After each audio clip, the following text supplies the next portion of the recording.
السلام عليكم ورحمة الله والصلاة والسلام على رسول الله. مرحبا بكم في عالم سامي أم هبة. كنتمنى تكونوا بخير وعلى خير. نتوما كتشوفوا هاد لا فيديو غنشارك معكم اليوم الدجاج مشوي في الفران معمر بالفيغميسيل وبالكبيدات بواحد الشرموله كتجي رائعه بزاف وكتجي بنينه بزاف مع الخضر مسلوقه ولا مبخره صوتي. كذلك الثمن ديال البيع نشارك معكم جميع التفاصيل في هاد لا فيديو، الطريقه كيفاش تغطيه ويبقى محافظ على السخونيه ديالو قبل ما يمشي عند الكليانه. نتمنى لا فيديو ينال الاعجاب ديالكم، الا عجبكم كيف ما دائما ما تبخلوش عليا بواحد اللايك بواحد التعليق يكون محفز، وندوز معكم مباشره للوصفه، مقادير وطريقه التحضير. اول مرحله كنبداو بها وهي الدجاج اللي عندي مغسول مزيان بالحامض وشويه ديال الملح وسكينجبير وخليته بات ليله كامله في الكونجيلاتور. هذا فاش الغد من بعد ما ديكونجولا صافي جبدته وخليته تسقطر. المكونات عندي هنايا واحد مقدار ديال 2 معالق كبار ديال الزعتر اللي منقي، نحكوه شويه بين يدينا باش يعطي البنه ديالته. عندي 3 ديال المعالق كبار ديال السكينجبير، 2 معالق كبار ديال الابزار، واحد الملعقه كبيره ديال الخرقوم معرق غير باش يعطيني اللون، يجي اللون مذهب في الدجاج. وعندي هنايا العطريه ديال الدجاج مشوي كتجي بنينه بزاف، كديروا منها 2 معالق كبار ولا 3. وعندي كذلك التحميره فيمي 2 معالق كبار، واحد 3 ديال المعالق كبار ديال الموطارد و3 ديال المعالق كبار ديال دانون مسوس. الحار او الهريسه كيبقى على حسب الرغبه، انا هنا درت ملعقه ونصف، وتقريبا 3 ديال المعالق كبار ديال القزبر معدنوس، مقدار ديال 4 ديال المعالق كبار ديال صوص صوجا، وتقريبا عندي هنا 3 ديال الحامضات معصرين درتهم خليت واحد شويه اللي غنديرو في الحشوه. صافي الملح اللي غادي تملح ليا، وغنخلط المكونات ديالي مزيان حتى غادي نساجمو قبل ما غادي نشرمل الدجاج ديالي. بالنسبه للدجاج عندي 6 ديال الدجاجات غنشرملهم ونبيتهم ليله كامله في الثلاجه باش يشربوا ليا ويجوني لذاذ وبنان بزاف. انايا زدت واحد نص كاس ديال زيت الزيتون ما تخافوش منه لانه كيخلي الدجاج انه يجي بنين، يعني ماشي بحال الزيت العاديه ما كيخليش الدجاج يتشرب، واخا كديروه كيجي بداك الطيبه ديال زيت الزيتون كيجي بنين. هنا الدجاج ديالي ضروري كتثقبوا الصدر اما بالصبع ديالكم ولا كديروا السكين. المهم الصدر خاصو يتثقب مزيان، بالاخص الا كان الدجاج كبير من الافضل تثقبوا ليه الصدر ديالو باش تدخل ليه ديك الشرموله ويجينا بنين وفتي وما يجيش قاصح وناشف ويجي طيب طبيعه الحال. صافي غنشرمل الدجاج ديالي بهذه الطريقه مزيان وغادي نحطو في البانيو ولا في شي طبسيل ونغطيه بالسلوفان ونخليه يبات حتى الغد ليه. عاد فاش غادا ندخلو الفران ونوريكم الطريقه كيفاش يعني كيفاش نسدو عليه باش الطيب ديالنا يجينا طيب مزيان، وكذلك الوقت اللي غادي يطيب لينا فيه الدجاج.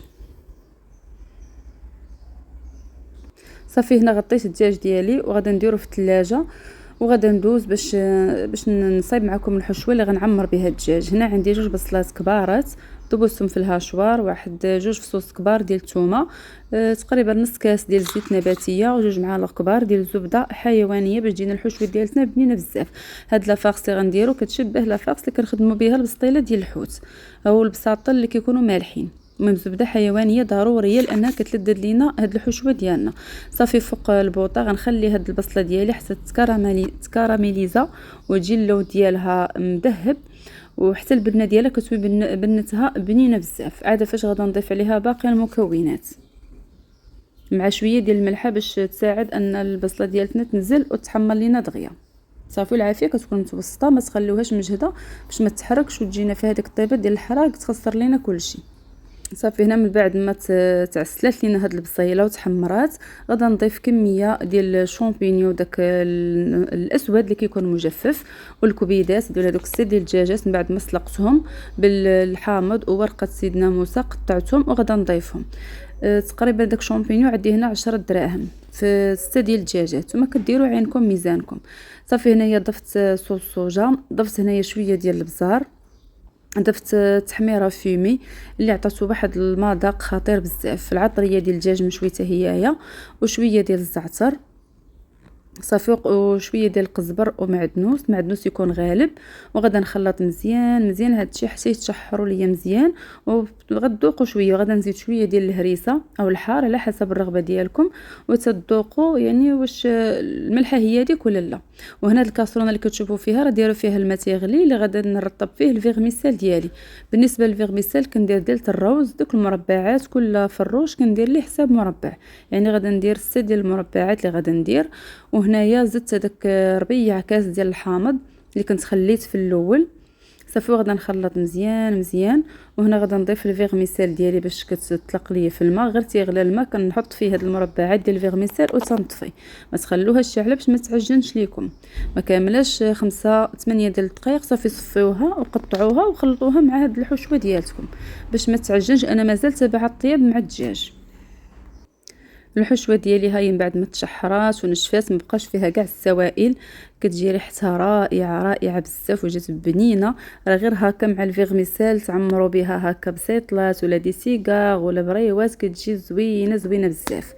صافي غنخليها حتى تبرد ونخلطها مع الفيغميسيل. هنايا الغد في الصباح الخضيره جبتها يعني طريه من السوق نيشان، غادا نقيها وندير. عندي هنا البروكولي، عندي الكورجيت، عندي اللوبيا، خيزو، الدنجال باش غادا ندير الزعلوك. ومن الخضره كامله كتكون منوعه، الفجل باش غنزين، طوماط سوريز، الخيار، كلشي.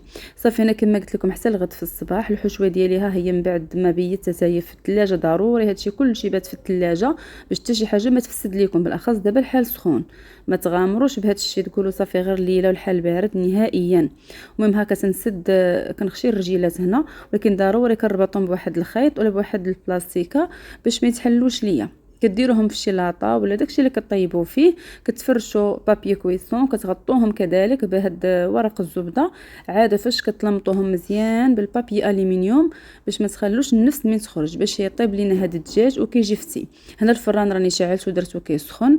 بالنسبه للدجاج عندي هنا فيه 2 كيلو ونص، يعني دجاج غليظ كيهز ليا 3 ديال السوايع حتى ل 3 سوايع ونص. يعني ملي كدوز 3 ديال السوايع تنعري عليه كنلقاه بدا كيتحمر، وكنلقى دوك الفخيضات كيبانوا ليا طايبين. يعني خاصو غير واحد نص ساعه باش كيزيد يتحمر ليا. اما كندهنو بالزبده ولا كنهز ديك الماء اللي كنلقاه طالق كنخوي عليه من الفوق، ولا كدهنو باش ما بغيتو. المهم 3 حتى ل 3 سوايع ونص باش يجيكم الطايب ويجي فتي ويجي زوين بزاف. شوفوا تبارك الله التحميره ديالو كيفاش كتجي.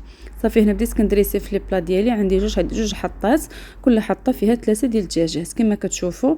الخضره ديالتي كلها سلقتها وسوطيتها مع شويه ديال البزار والملحه وقزبر ومعدنوس والثومه وزويته كتجي حتى هي بنينه. المهم حاولوا تبنوا المكونات ديالكم، اي حاجه درتوها تكون بنينه باش بنادم غير المنظر صافي يكون المنظر وكذلك البنه واللذه.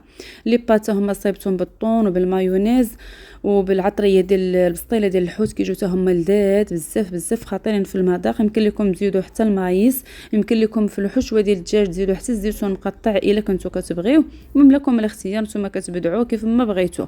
المهم هي الطريقه وهي لا ماغيناد ديال الدجاج هي اللي مهمه، وجربوها انا اكيد غادا تنال الاعجاب ديالكم.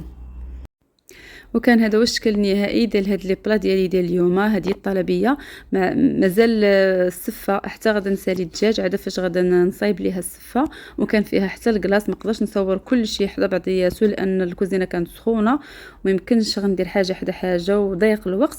المهم هذا هو البلا ديالي الشكل النهائي ديالو. نتمنى ينال الاعجاب ديالكم. بالنسبه للثمن ديال البيع كنحسب حساب دجاجه وحده، لان كاين السيده اللي كتبغي 3، كاين اللي كتبغي 4، كاين اللي كتبغي 5. فهمتوني البنات؟ كندير 150 درهم الدجاجه، يعني هكا بهاد الخضر بهاد التعميره بهاد لافينيسيون بكل شيء ليها. نتمنى تكون فدتكم في هذا الفيديو.